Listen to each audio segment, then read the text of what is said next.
Calculate the current passing through the 4 ohms resistor. Fellas, let us easy to the hilt. We have to calculate the current passing through the 4 ohms resistor.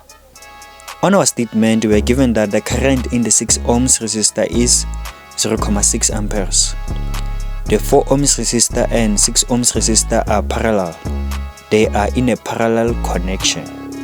What we know about resistors that are in parallel connection is that they have the same amount of voltage. For e.g., if the voltage on 6 ohms resistor is 4 volts, we can conclude that the voltage on the 4 ohms resistor is also 4 volts. And if we find the voltage of the 4 ohms resistor, we are going to use it on Ohm's law formula to calculate the current passing through the 4 ohms resistor. Now let's use Ohm's law formula to calculate the voltage of the 6 ohms resistor. The Ohm's law formula is, now let's substitute. The current in the 6 ohms resistor is 0.6. The resistance is 6. The voltage of the 6 ohms resistor is equals to 3.6 volts. As I told you that the resistors that are in parallel connection have the same amount of voltage. The voltage of the 4 ohms resistor is equals to the voltage of the 6 ohms resistor. Therefore, the voltage of the 4 ohms resistor is equals to 3.6 volts. Now we got the voltage of the 4 ohms resistor. Let's use Ohm's law formula to calculate the current passing through the 4 ohms resistor. The Ohm's law formula is, the voltage of the 4 ohms resistor is 3.6 and the resistance is 4. The current passing through the 4 ohms resistor is equals to 0.9 amperes.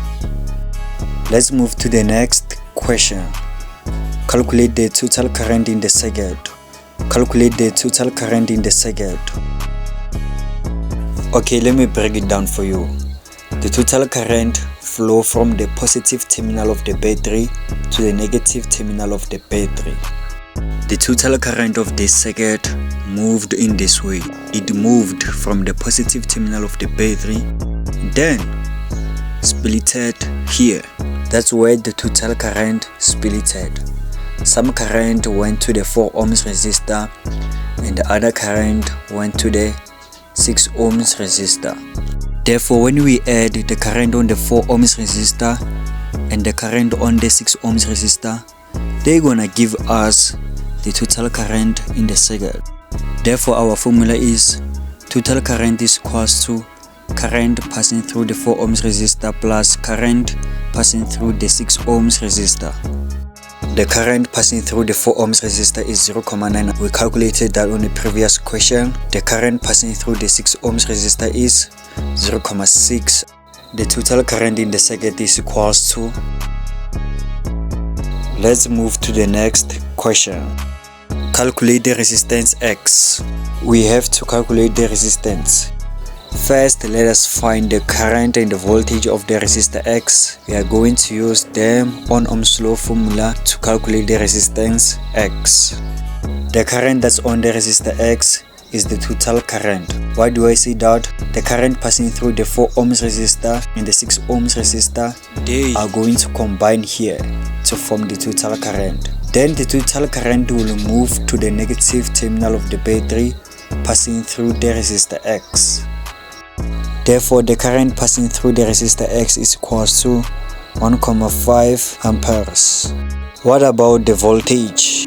The total voltage in the circuit is produced by the battery. Therefore, the total voltage in the circuit is 6 volts. Another thing that you must know about the total voltage is that it is divided among the resistors. The voltage on the parallel connection plus the voltage on the resistor X give us the total voltage.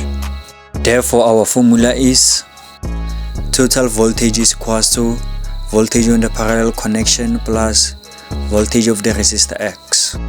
Total voltage is 6. Voltage on the parallel connection is equals to 3.6 volts. We calculated that on question number 1. Voltage of the resistor X is equals to 2.4 volts. Now let us use Ohm's law formula to calculate the resistance X.